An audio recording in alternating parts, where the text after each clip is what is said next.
आदाब, मेरा नाम अकरम है। मैं इस वक्त आपको बिहार में बढ़ते हुए जराइम पेशा पर कुछ बातें करने जा रहा हूं और एक के बाद एक बिहार में आपराधिक घटनाएं सामने आ रही है। दरभंगा में सोमवार को जिस तरह मुकेश सहनी यानी कि वीआईपी के अध्यक्ष मुकेश सहनी के पिता जीतन सहनी की जिस गड़बड़ता से हत्या की गई दरभंगा के अंदर, उनके आबाई गांव उनके घर में जिस तरह लोगों ने, बदमाशों ने, जराइम पेशा लोगों ने उनके बाप को, उनके पिता को जिस तरह कत्ल किया है, ये एक तरह से बिहार की बिगड़ती हुई सूरत हाल की बड़ी निशानदेही करती है।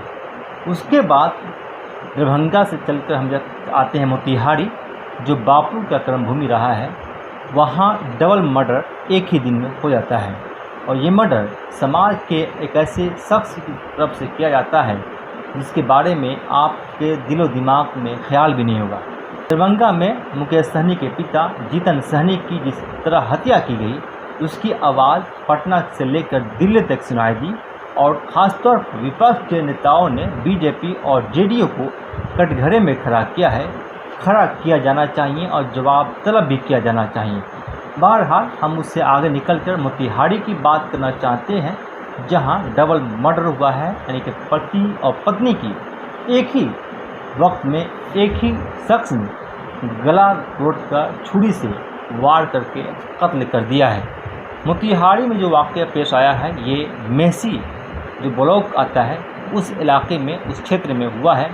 जानकारी के मुताबिक इस क्षेत्र में जो कत्ल हुआ है उसके बारे में बताया गया है कि जो बूढ़े शख्स हैं वो एक समाज के पियक्कर को वो कुछ बोल दिए, इसकी वजह से पियक्कर ने वार करते हुए उन पर हमला किया और उनके कत्ल के बाद उनकी पत्नी को कत्ल कर दिया। उन दोनों को कत्ल जिस तरह किया गया है, एक तरह से बिहार में जंगल राज की आहट ही सुनाई दे रही है और आप भी कहेंगे कि आखिर बिहार में हो क्या रहा है। बहरहाल लोगों ने उस पियक्कर को पकड़ा और पुलिस के हवाले कर दिया। पुलिस ने साफ तौर पे कहा है कि पियक्कर ने ही इन दोनों शख्स का, मियाँ बीवी का कत्ल किया है। उसके बाद ये उनको गिरफ्तार कर लिया गया है और उनको जेल भेजने की प्रक्रिया की जा रही है।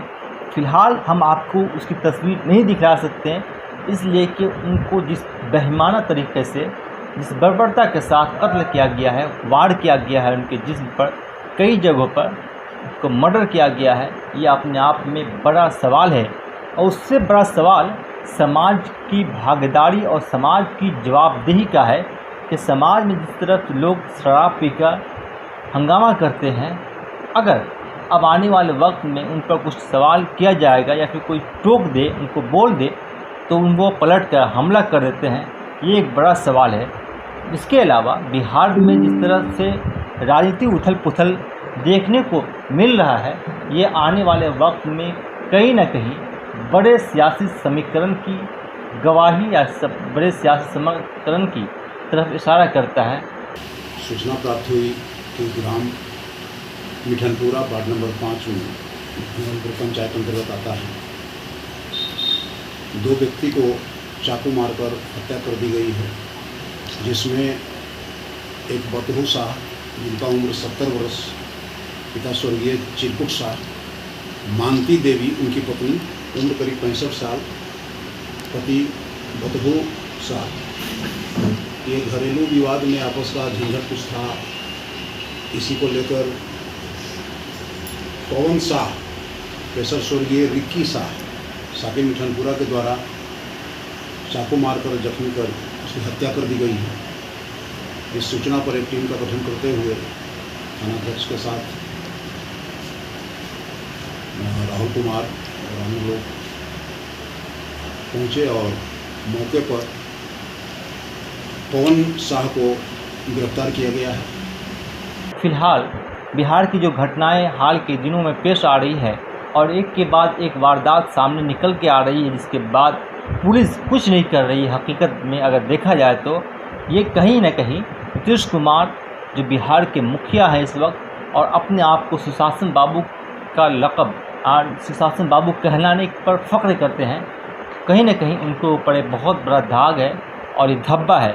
अगर वक्त रहते हुए उनको जराइम पेशा लोगों को या जराइम पेशा चीज़ों को नहीं रोका जाता है तो कहीं न कहीं आने वाले वक्त में नीतीश कुमार के लिए सियासी समीकरण बेहतर नहीं होगा, क्योंकि निषाद पार्टी मल्लाह पार्टी के जो मुखिया मुकेश सहनी का कत्ल हुआ और उसके बाद जिस तरह की आवाज़, जिस तरह की भनक सुनाई दी मोतिहारी की मेसी में, जहाँ पे दंपति महिला को कत्ल कर दिया गया बेईमाना तरीके से, कहीं ना कहीं नीतीश कुमार के ऊपर और ख़ासतौर पर राज्य की पुलिस के ऊपर बहुत बड़ा सवाल है। फ़िलहाल इस वीडियो में अब तक इतना ही। हमारे चैनल को सब्सक्राइब कीजिए और वीडियो को शेयर कीजिए। शुक्रिया।